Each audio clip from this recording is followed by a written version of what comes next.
You can edit that out, right? He won't be here next episode. Okay, and now joining us is Terry Smith in our very own podcast studio. The very first, by the way, to ever be in here. Welcome. So welcome. Thank you. Appreciate it. Absolutely. I don't know, Chris, do you want to introduce, or Terry, do you want to tell us a little bit about yourself? So Terry is a part of our local school board. And so recently we had some stuff, kind of floating around on social media, not bad stuff by any means, but just some, like a petition and then some organized group went to a school board meeting. And so I just kind of wanted to pick your brain, Terry, a little bit. And I got some questions for you. Wanted to just kind of get your perspective, because obviously the last couple of years with the COVID deal, that's been a challenge. And I think that it seems the longer it's drawn out, it seems like it seems like more unrest, and again, that probably is a perspective thing. But if you would just take a few minutes and tell us a little bit about yourself, how long you've been on the school board, and then what gave you the desire to run for school board? Sure. I've been on the school board almost 8 years. I had the desire to run because there was 2 positions open and nobody was filling them. So I thought, and I felt the need, or the call to fill one of those positions. And I've been reelected twice. The first time was a 2-year deal, then another 2-year deal, and a 4-year. And I'll be running again in November with 3 other people for 4 positions. So we get all out should and vote? No, you don't have to. But there's only 4 of us on the ballot, and there's 4 positions. So there you go. And so we all should be back. It's all 4 that are still on there. So now, where do you stack in terms of like the longest term, or? I'm the second longest. Jessica Cole, the president's been there longer than I have. Okay. And the other 5 are Dr. Days, Trevor Linton, Brad Bergsma, Brad Schick, and Stacy Price. Cool. Okay. Very cool. I guess I kind of led with the COVID deal, but what has been, I mean, even in your personal perspective or experience, what has that been like being on the school board? Because that's obviously not what provoked you to go and run. No. I mean, you've been on a lot longer than that. Nobody wanted this. Right, I mean, sure. But when March 2020 came and Governor Kelly came down and said, we're shutting down all the schools, that was a big blow. Then we had to figure out how we were going to teach our kids remotely. Right. And they gave us 3 weeks to get that done. And fortunately for us, that we already had technology in place. Right, we had 1-to-1 iPads throughout the whole district, so we were able to safely get those iPads into those kids' hands and finish the year that way. Then June, July 2020 comes, and things are looking okay, but we still had to have some guidance and some mediation to make sure that our kids were safe in school. Sure. Because it's still here. No vaccine, no end in sight. So at that time, we had a group of probably 50 or 60 site council parents, community members, administration, teachers, all got together and came up with our tier system. And last year, the tier system was 1, 2, 3 to begin with, which 3 was we had to send everybody back home. 2 was a hybrid.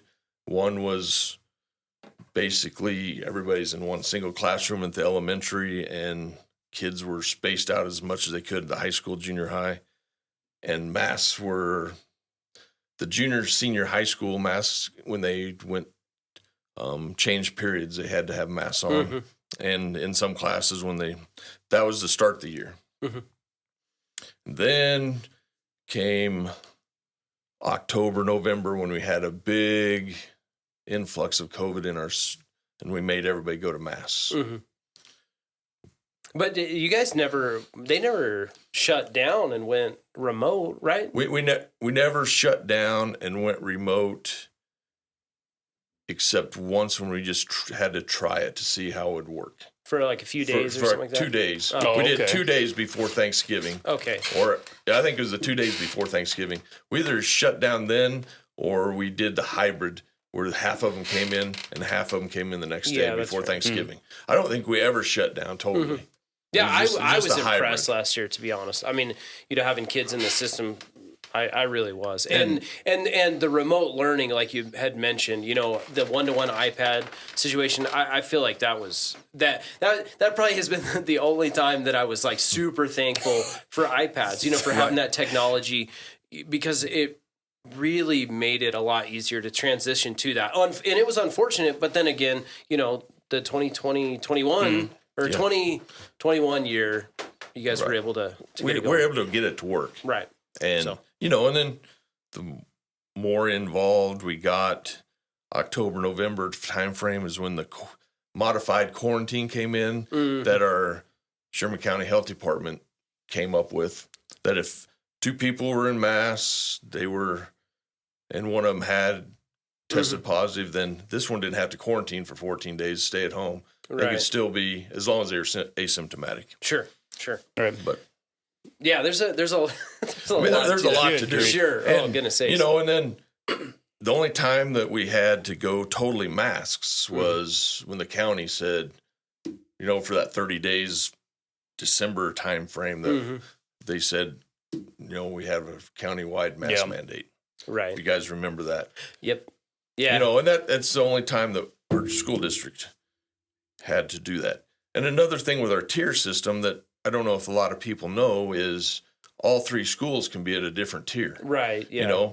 You could be last year you could be at tier 1 at the elementaries and a tier 2 at the high school, which we had to do a couple times, or,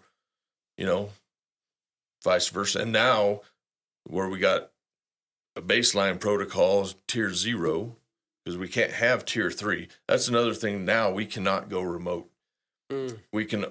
The state says each student can only be remotely learning for 40 hours for the year. Oh, wow. Yeah. Oh, I didn't know that. Okay. Yeah. Yeah. I mean, we as a school board, we can make some exceptions to that, but that's the legislature did that. Good, bad, Sure. You got to kind of work around but it. It's for us, and I'm going to quantify here. I'm just one of the school board members, so I'm not speaking for the whole school board, but we want kids in school. Sure. And those 9 weeks that they missed in 2020, the social emotional mess that we got ourselves into is not good. Sure. But we're coming out of it. Yeah, well, that's good. I feel like I can appreciate that perspective as a school board and a school board member, because the thing is that I'm sure that most people feel that way, but there's got to be a difficult challenge or tension to manage when it comes to how you feel personally, but then also like how you govern as a body. So Right. I kudos to you for stepping up to do that, but then also kind of not enduring, but guiding the school district through the. Yeah. Actually, I was going to kind of jump on that. So I work at the college and I'm just an instructor there. So it's easy for me, whatever policy comes out, it's super easy for me to complain if I don't like it or praise it if I like it, right? That's easy. Right. I have no skin in the game. But to be in the board, I mean, like you said, to endure and to direct and to lead, you have to take some hits or praises, whenever. Yeah, I guess, can you speak on that? What helps aid in you, like you said, governing and enduring? What helps is when the community will come together and maybe sacrifice a little bit for the good of all the students, all the kids in our district, because we got like 850 to 900 kids that we have to worry about. Yeah. I mean, you guys both have kids, but we can't just worry about your guys' kids. We got to worry about everybody, Right. and some of them, and and when people come up and say, why is it this way? Then as long as you explain it to them, and they most of the time will understand and agree. But it's when the community will come together that we can govern the way we need to on certain topics, certain issues. So what Sure. is the scope of governance for a school board? A school board is in control of everything in the school, in the whole district, from hiring the superintendent down to a substitute cook, a substitute bus driver. Okay. And we create policies, we set policies. Some things are sent down from the state that we have to do, Right. like graduation. You have to have so many credits of math, so many credits that the state says you have Right. to have. You cannot go less than that, but you can go more. I think the state says that you can graduate with 21 credits. We say 24. But so then we do the policies, and then we hire all the people. And then we also are involved in the curriculum of the district. Okay. We there's a curriculum director per se, and she does all that kind of stuff and then brings it to us and recommends something to us, and we look through it after she's vetted it and gotten. And does that individual, I'm sorry, I don't mean to cut you off, but does that individual, is that like K through 12 curriculum? Okay, my goodness. Yeah, she's K through 12, but she also gets help from the administrators. Okay. And, That just sounds like a big task. It is. Yeah, It to is. always stay on top of that. Wow. Yeah. So, like a reading or math series at the elementary school level, we usually keep for 5 to 7 years, somewhere in there. So they're, after 2 or 3 years, they're starting to look, Right. and they're kind of staggered. So she's not having to do West Elementaries and then Norse and, Yeah, that makes sense. That seems wise. yeah. And then at the high school level, some of that stuff is brought in by their own, through her, but by their own social studies teacher, math teacher. Some of that stuff is, you got algebra, you got pre-algebra, you got trig. Those are just basic, textbooks. Yeah, that's not going to change. Right. Yeah, that stuff. And I mean, you might get newer versions. Sure. Right. That won't change. Yeah. Okay. 2 + 2 is 5. Yeah, Well, that's right. it's up for debate now. Thank God you're not in charge of the curriculum. No kidding. Could you explain the process that goes into making decisions that impact the school district? Sort of what factors are considered? Well, it's all going to depend on what issue you're having. If you're having an issue in the athletics department, or you're having issue with, the big one right now is we had to put our kids in masks for the first time for a couple weeks because the community spread of COVID was like 43 or 45. So in order to hopefully help the community out, we put our kids in masks so they don't spread it. But it was pretty big in our school district. We had teachers, we had staff, or other students that were home with that so we put them in masks, and we've seen the numbers drop.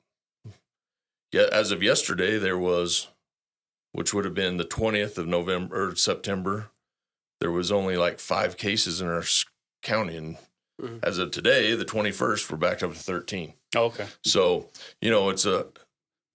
but we don't, as long as it's not affecting our school, we try and stay away from going another tier or two that we don't have. Sure. But so we look at things like our tier system long and hard before we make decisions, and we make decisions for all the students in our district. And we do it so we can keep the kids and the students safe at school and keep them in school. Because that's the best. I've already said it. That's the best place for them, not just social and emotional, but there's kids in our district. That's the only time they get a hot meal. Yeah. And it keeps them warm or keeps them cool. So that, I mean, There's a lot that goes into there's it. a lot. Yeah, there's yeah. a lot of discernment that goes into that stuff. I mean, I guess I don't want to put words in your mouth, but keeping the kids in the school is a huge driving factor. It is. So it's that's not the biggest. That is Okay, that it is is the the biggest. factor. That is the biggest factor is keeping our kids in school. Just so we're clear for listeners, because it's not. Yes. Again, it's easy for those who are not sitting in the board to just sit and watch and go, "Oh, you're just doing your own personal wishes and wants, and that's how you're leading." And I can tell you this: my wife teaches, and she hates being in a mask. Okay. She hates it, but she knows that the best thing for, is to stay in school. So let me press just a little bit, because that is kind of a hot topic. I mentioned earlier the a meeting, an organized group went to a meeting, and that was kind of the pushback, because they kind of feel like it should be our choice as parents to decide whether our kids wear masks or not, and whether that means we sign a waiver, whatever that might be.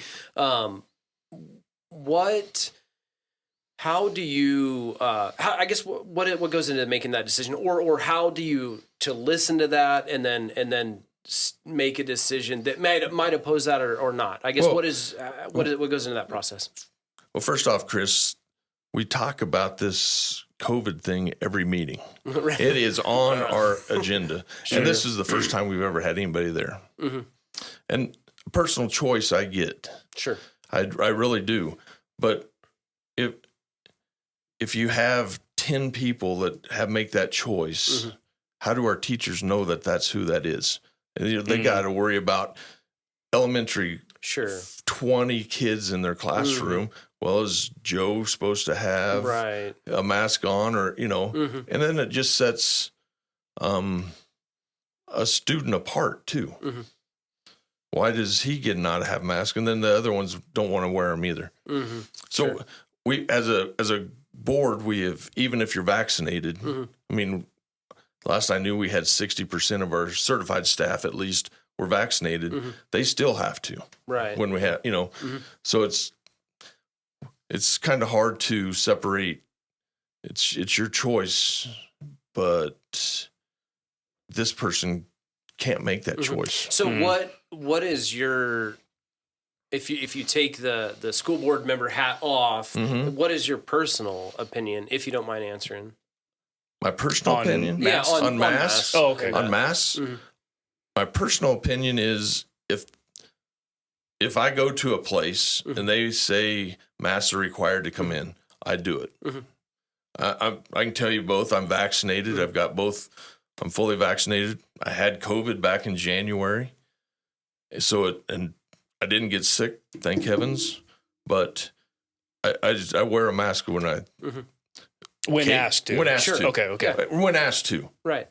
And I think that's my doing. Yeah. Because if they want to keep their employees safe or whoever else, then that's what I'll do for them. Sure. I think I operate under the same understanding where, say again, at the college, I don't wear a mask, but if boss comes in and says, "Hey, we have to start wearing masks now to keep open," then I'll wear a mask because I like getting a paycheck. Right. So that's right. I'll do that. I mean, I guess I throw it in the same category as my dress attire, that I have to look like an instructor. That's not how I dress in my day-to-day life. But I like a paycheck, so I'm going to dress and wear what the boss says to wear. What did you guys at the college, may I ask, did you guys do in March of 20? That was before me. That's the semester before me. Now, what I understand was they did shut down, or at least that's what I'm gathering from the students. They shut down. Yeah. I know they did.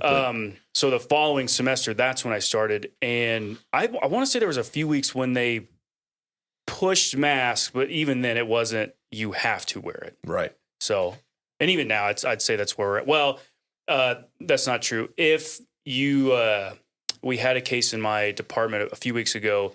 He stayed home. The rest of the students, we were under modified quarantine. Right. We just weren't allowed to work with other departments. So if we left our department, then you were asked to wear a mask. So, and then were you monitored more often? Yes, a little bit more. Just so they're making sure you're staying at your department, Right. when you're leaving, please wear a mask. Yeah. Now, if you as a school board were to say, "Well, we're not going to do masks. We're not going to do any of this tier stuff. We're just good. Everything is good." Now, I mean, that sounds crazy for sure, especially with the climate of COVID. But if you were to do that, what would be the implications of that, and what goes into your thinking when it comes to being a school board member? Well, we could do that. You could do that. We could do that.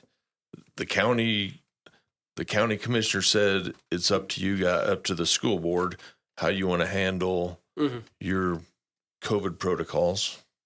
But if we only got 40 hours per student that can be gone, so if we have a big outbreak, we're going to be in trouble. Right. Oh man, yeah, real quick. Yeah. We can give Burlington 30 miles away from here, another school district 100 miles away from here. They had to shut down for 2 weeks because I don't know what Burlington did, if they had to, if they went remote or what, but we don't want to do that. So that goes into play, or comes into play when making the decision, because 40 hours, that's a state mandate. You can't get around that. So we can get around it on certain circumstances. Right, but not the whole, hey, we're throwing caution to the wind here. And another deal about the mask thing, if you're on a school bus, an activity bus, any bus, you have to wear a mask because that's federally mandated. Right. Any transportation. So you have to be, you go to a football game, you go to cross country, you got to wear a mask. I see. I mean, there's nothing we can do. There's a federally mandated situation that we do not have control over. So to that, because I mean, you're making the certain statement that it is fairly mandated. You have to. Right. What if someone doesn't? What happens to them? Asked to leave. If they're on the bus, the sponsor, the coach, they need to make them, or I'm sure there's consequences. I'm sure there's consequences. Right. What they are, I don't know specifically. Okay. You could probably be asked not to come back, not to partake in these activities now because you've shown this behavior. Yeah, and it's just not sports. It's any activity. Sure. Right? I mean, we always get caught up on athletics, but it's if you go on a band trip, you go on any trip. Yeah. Any even if you're in a suburban, you don't have to wear a mask if there's only one person. But if there's two, like superintendent, principal in a suburban going to a meeting, they're supposed to mask up. Mm-hmm. Okay. Now, what if the state school board they said, "Hey, we're gonna push for vaccination mandates. We're gonna mandate that." The state school board cannot. Okay. That if that comes through, that has to come through the legislature. No, KDHE. Okay. The health department. Okay. The Kansas State. And that would for the school district, or that would be in general. Okay. And that's where all the mandates come. The other vaccines that you have to get as a child or have before you enter school, that's where those come from. Okay. Now, what if they did that? What do you have any? We wouldn't have any control if the Kansas Department of Health and Environment did. Okay. That would be them. Okay. I'm sure there'd be probably lawsuits. I'm sure there'd be some pushback, but there'd be pushback. I guess I'm just curious. Yeah. Right now you can't because 5 through 11, there's no vaccine for as of today. Fair enough. Yeah. Now, I guess I feel like you've kind of already answered my next question a little bit, but what if the state school board, and I can't think of a situation, but what if they mandated something that you just adamantly disagreed with? Maybe they're going to teach, that. Well, I mean, I guess we could jump down to, like critical race theory. They're going to say, "Hey, listen, you have to teach critical theory, critical race theory." That would be something that I'm sure a lawsuit would happen because they can't. Okay. And they say they will not. If you get on their website and you look at it, they'll say they will not. Okay. Everybody has their choice to think that way. So, You know, so there is some autonomy when it comes to schools where like, if we wanted to teach that, we could. Right. You could. But the school board, the state school board is not going to The local school board would have to having that. Oh, okay. Okay. I mean, let me just paraphrase this. The state school board sets minimum high school graduation, and if you're accredited school district or not, or if you're on improvement, that's their major role in governing all the school boards. That's their job. Was it Oregon, Washington, or Oregon that did they were going to take out the test scores for math and Really? English? I didn't hear about that. Is that a state thing or a local thing? I hadn't heard that. My Okay. goodness. No, that yeah. I'll try to look That's that not up. too terribly long ago that happened. Wow. I digress. So, but I guess if they made a decision that you didn't agree with, do you have the option to say, "Hey, we're not going to do that"? And I can't think of anything. You could push back as a local. Okay. And to be honest, Chris and Joseph, they will come to a lot of school districts when they're thinking of changing a policy or whatever, and throwing it out there and saying this is what we're thinking before they. I mean, it's just not today. You got to teach this. So they kind of put their feelers out, do some homework. Right, yeah, okay, yeah. I mean, and that's good. That's comforting. I mean. So just reading real quick, Oregon students will no longer have to prove, they don't have to demonstrate basic proficiency in math and reading starting 2022. Yeah. Isn't that wild? That's wild. Good luck getting into a college. I know. Well, okay. Yeah, because the college isn't going to lower its standards. Well, the world, like life, is not going to lower its standards. So just actually a funny story that happened today. My brother, who works he's the instructor for the electrical department at the college, he called me and said, "Hey, here's a story to share with your students." So one of his students who had graduated a few years ago has had a job for about 3 years, and it called and said, "Hey, I got an embarrassing phone call, but I thought you should know he got fired." And when my brother was like, "Well, why?" "Well, my boss found out that I couldn't do a skill that I should do." "Well, what was that?" "Read a tape measure." Really? So he made it through Votech, made it through a few years on the job, can't read a tape. And his boss kind of saw it, but then he pressed him on it and figured out, can't read a tape. Like, I feel like I would be learning in a hurry. Yeah. Right? Is that not interesting? Well, Just a basic skill. Somebody's didn't follow through on some of the things they should have even as an instructor, right? Yep. And that was his point. He's like, man, something can slip through the cracks like that. Right. Wild. Mm-hmm. Man. I guess the point is like these basic skills, to say they don't matter and you'll figure it out later. No, they matter. They matter. They matter. They do. Mm-hmm. Yikes.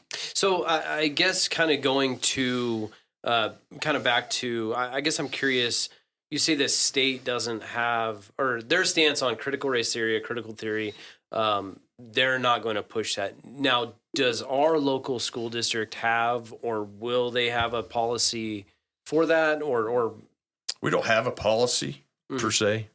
Now, if a teacher wanted to teach that kind of stuff, would they would go through the administration, superintendent, and I don't think they can just. I shouldn't say they couldn't, but it would come back to them in a hurry if they did. Okay, because you're changing the curriculum essentially. Wow. Okay. So another hot topic. Do you want to hit on this one? Are we the big one? Yeah, or the big one? I feel like it is. I mean, it's pretty hot in our culture. Yeah, definitely current for sure. So, is there or will there be a policy on sexual identity transgenderism?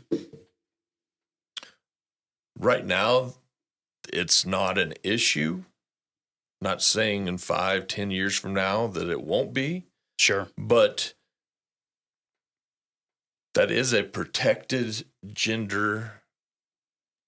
Oh, I had it too. It's a protected gender under Title VII and Title IX. Mm-hmm. So in order to And that's a federal. That's federal, yeah. No, in order to continue getting your federal dollars, you've got to create something. But right now, there's nothing there. There's nothing. Like I said, 5-10 years from now, who knows? Sure. I mean, it's all over the world now, right? I mean, sure, but I guess I get, if I can press in just a little bit. I mean, obviously, it is all around the world, and it seems like there have been accommodations, and I'm not advocating for discrimination by any means, but now we're Bible believing, God fearing men, and so our perspective is going to be different than the world's. I believe that God made two genders, as the word says, and that is that. Now, if I believe in truth, and so if we're as part of the curriculum, if it was presented to teach that, well, actually, gender is like a fluid thing. I mean, where do you stand on that as a school board? And I guess you can only speak for yourself, and I understand. I can only speak for myself, and that's really a sticky subject. I mean, it's sure because if we don't do something, we're going to be sued, right? Regardless. Because we've already seen those cases on the East Coast and then the West Coast, and in order to continue receiving our federal funding, we got to comply, or we're going to get sued with, like I said, Title VII, which is a disability, race, etc., and Title IX, which is gender, which the LGBTQ is a protected class under both. Sure. So that falls under the transgender, or the transgender falls under that. Right. Okay. Right. I guess I didn't realize that. That's the T. Yes. That's. But what about the B? Goodness sakes. B meaning there's only two.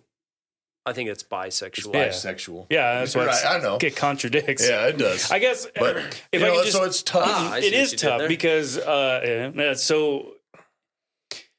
And then there again, if we have any student that's that way, we've got to protect all students, right? Not just the ones that we are associated with. Right. Again, you're on the board. Your driving factor is keeping students in the school. Okay. Yep. And keeping them safe. So that's anti-bullying, right, and all that other stuff to keep them safe, regardless of disabilities, race, gender, whatever. And again, I'm not advocating that we don't do anything or that's not what I guess I'm just curious if that's stuff that the school, that you guys are thinking about and that's on your radar. It's in the back of our head, right? Because COVID. I mean, that's at the forefront, right? So all this other stuff hopefully is 5-10 years down the road. Yeah. But but it's in our community, but down the road. Right. So correct. I mean, down the road we're going to have to. I would say it's coming. I'm with you. I just don't know when. I mean, 30 years ago we didn't have any of that. Yeah. Right. That's I mean, well, lots changed. That was out.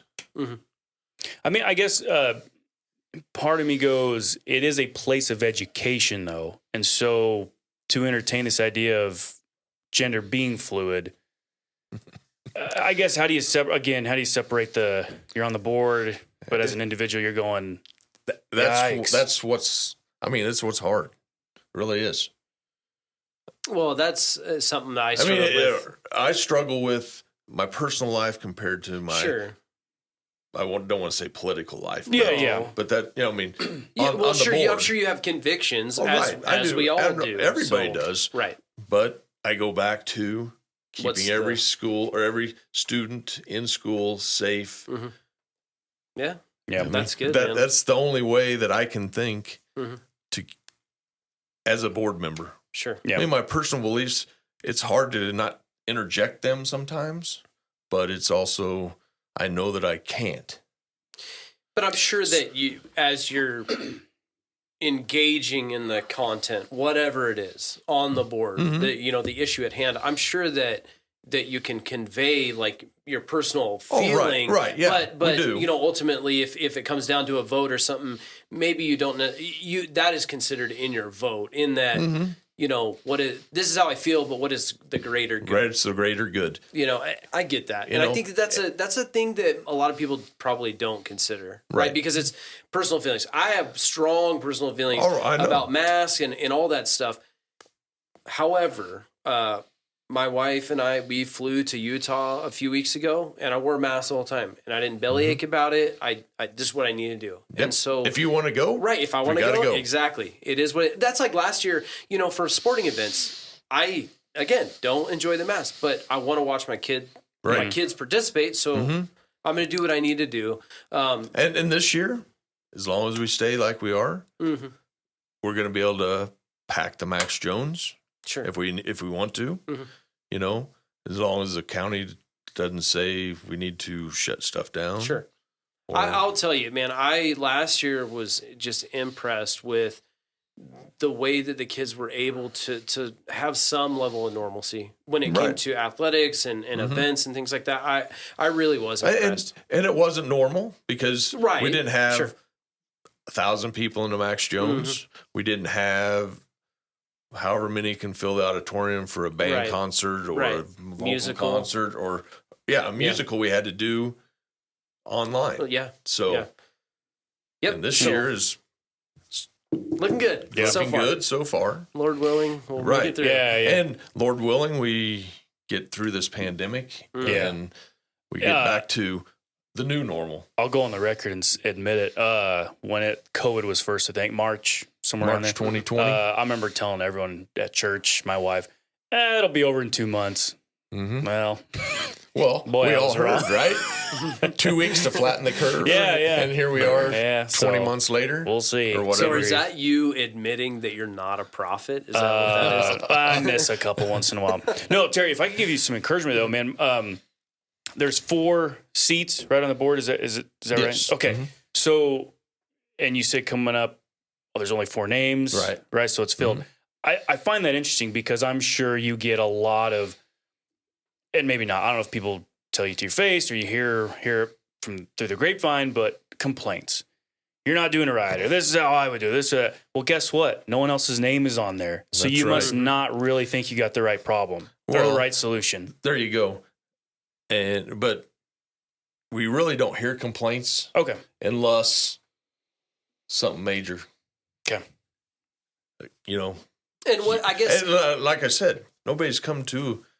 Most of the time, there is 0 people at the school board meetings except the board, the superintendent, the clerk, maybe the newspaper guy. And if we have students presenting stuff to us, they come present, and they go on home.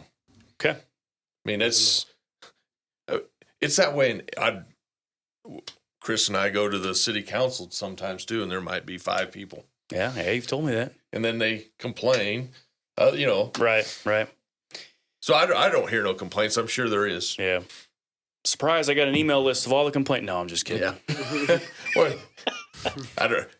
If you guys run a church board, it's the same way, right? Yeah, right. Yeah. Everyone complains, but it's like when we show up to vote and make a decision. Or you don't want to be on this committee? Right. Well, no, I'm too busy, but I like complaining though. Right. Yeah. Yes. Yeah. That's human nature. Man, well, I don't know that I have any more. I mean, we could probably go longer, but I do appreciate you. I appreciate the opportunity. Yeah, absolutely. And thank you. Like I said, you know, I'm just one of the 7. I'm not speaking for the board here. I'm just speaking on my personal knowledge and personal beliefs.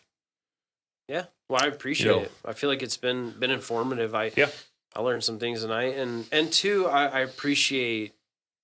I mean, you and I have talked, so you know some stuff, but it's a lot. It's a lot to digest sometimes. Well, and I'm going to repeat what Chris said. Like, I already learned something from this, so I can't imagine the individual out there who is complaining, and it's like, man, you might just be uninformed. Right? I mean, like if you just took the time to actually show up at some meetings, hear what's going on, hear what the driving factor is. It's not you guys just trying to be annoying and an inconvenience. There's a driving factor. There is. Students, keep them in the school. Sure. And I guess because people, again, I have my opinion about the mask in that, and it's like, I'm going through the airport and I can smell the guy taking my bag. I can smell his body odor. So I'm like, man, if I can smell his body odor, I'm pretty sure if there's a virus around, So there's people that are going to say, well, it doesn't work, this and that, but it's like, But does it? Right, Because we put them in masks and our numbers were drastically down. And I think that is to the affirmative of the decisions you're making. And I don't have a problem with that. I understand that it stinks or whatever, to where I don't enjoy it. But when it's necessary, it's necessary. And I think that most people probably feel that way. And, they say they're in them for 8 hours. I can only say about the 2 elementary schools. They're not in them during PE. They're not in them when they're on recess. They're not in them. Kindergartners aren't in them when they take their rest break. Mm-hmm. So they're getting breaks. They're getting breaks from it.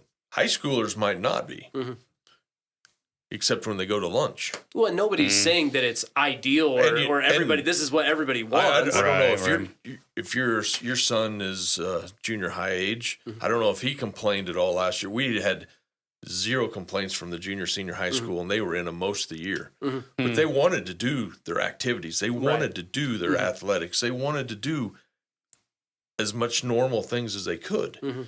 And that was the only way we felt that they could do it last year. We're trying different this year. Sure. But that's also why they do block scheduling, because they only are in 4 classes a day. And we, if heaven forbid there's an outbreak, it's more contained. Right, sure. No, I think he endured and they all endured, right? Right. I mean, so okay. Man, Terry, just thanks for coming on, man, and I appreciate informing us and putting us in your busy schedule. Appreciate it. No problem. Thank you. Cool. God bless. Yeah, God bless.